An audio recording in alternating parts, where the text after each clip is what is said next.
జగిత్యాల జిల్లా Dharmapuri assembly strong room తాళాలు పగలగొట్టారు అధికారులు.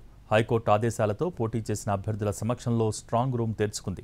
జిల్లా కలెక్టర్ యాస్మిన్ భాషాతో పాటు ఎన్నికల సంఘం ప్రతినిధుల సమక్షంలో స్ట్రాంగ్ రూమ్ తాళాలు పగలగొట్టారు. 2018 ధర్మపురి అసెంబ్లీ ఎన్నికల 17A, 17C ఫామ్స్తో పాటు కౌంటింగ్ సెంటర్లోని సీసీ ఫుటేజ్ను కోర్టుకు పంపనున్నారు అధికారులు. 26న హైకోర్టుకు నివేదిక అందనుంది.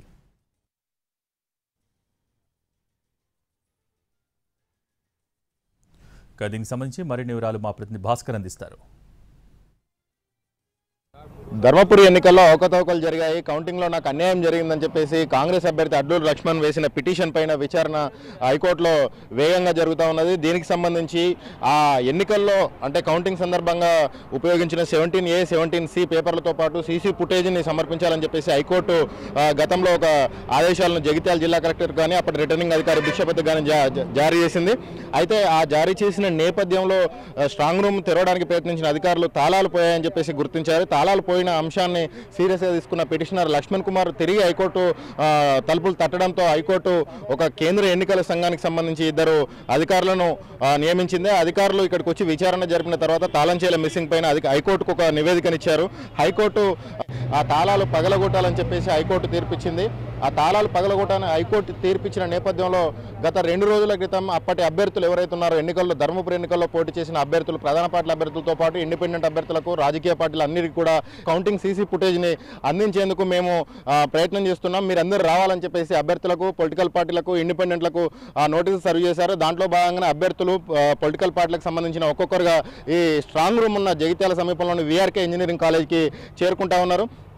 అయితే మరికొద్దిసేపట్లో అధికారులు కలెక్టర్ సమక్షంలో, రాష్ట్ర ఎన్నికల సంఘం నుంచి వచ్చిన 2 ప్రతినిధుల సమక్షంలో, 2 అడిషనల్ కలెక్టర్లు, అప్పటి రిటర్నింగ్ అధికారి, ఇతర ఉన్నతాధికారుల సమక్షంలో స్ట్రాంగ్ రూమ్ తాళాలు బద్దలు కొట్టబోతా ఉన్నారు. స్ట్రాంగ్ రూమ్ తాళాలు బద్దలు కొట్టిన తర్వాత హైకోర్టు కోరిన మేరకు ఏదైతే 17A, 17C పేపర్లు, డాక్యుమెంట్లు ఏవైతే ఉన్నాయో ఆ డాక్యుమెంట్లతో పాటు సీసీ ఫుటేజ్ని అందించనున్నారు.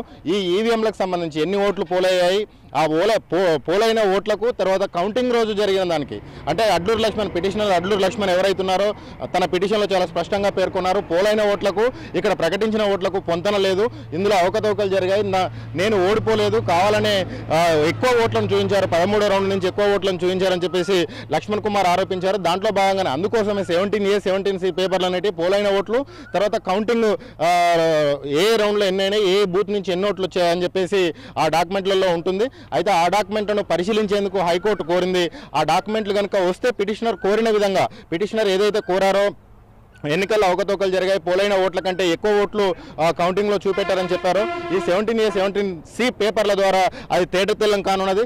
ఆ తర్వాత సీసీ ఫుటేజ్కి సంబంధించి 13 రౌండ్ల వరకు తాను ఆధిక్యంలో ఉన్నాను, తర్వాత జరిగిన 2 రౌండ్లలోనే నేను ఓటమి పాలయ్యని చెప్పేసి లక్ష్మణ్ కుమార్ ఏదైతే పేర్కొంటున్నారో ఆ సీసీ ఫుటేజ్కి సంబంధించి ఏ రౌండ్లలో కౌంటింగ్ ఎలా జరిగిందనే అంశాలను కూడా పరిశీలించనున్నారు. మరికొద్దిసేపట్లో స్ట్రాంగ్ రూమ్ బద్దలు కొట్టిన తర్వాత ఈ డాక్యుమెంట్లన్నింటినీ కూడా హైకోర్టుకు సమర్పించేందుకు జిల్లా అధికార యంత్రాంగం పూర్తిగా రంగం సిద్ధం చేస్తూ ఉన్నది. 26వ తేదీన హైకోర్టులో దీనికి సంబంధించి ఈ పిటిషన్ పైన విచారణ జరిగే అవకాశాలున్నాయి. దీనికి మొత్తంగా ఈ 17A, 17C డాక్యుమెంట్లు, సీసీ ఫుటేజ్ వీటన్నిటిని హైకోర్టు పరిశీలించి ఎటువంటి తీర్పు ఇస్తుంది, 4.5 ఏళ్ల తర్వాత హైకోర్టులో ఎటువంటి తీర్పు వెలువడనుందనేది రాష్ట్ర వ్యాప్తంగా సర్వత్రా ఆసక్తి నెలకొన్నది. కెమెరామెన్ సంపత్తో కలిసి భాస్కర్, NTV, జగిత్యాల నుంచి.